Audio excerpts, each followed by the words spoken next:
Good day. Today I'm going to show how you can edit the insurance verification template.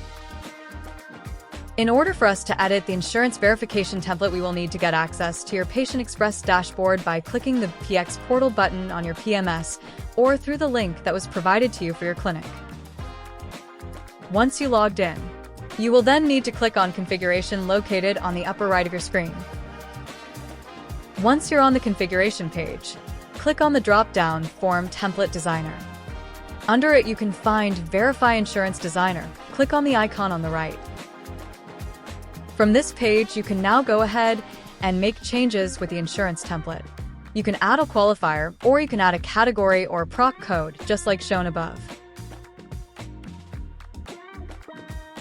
Once you are done making the changes you need, you can now go ahead and click on the Update button located at the bottom right of your screen.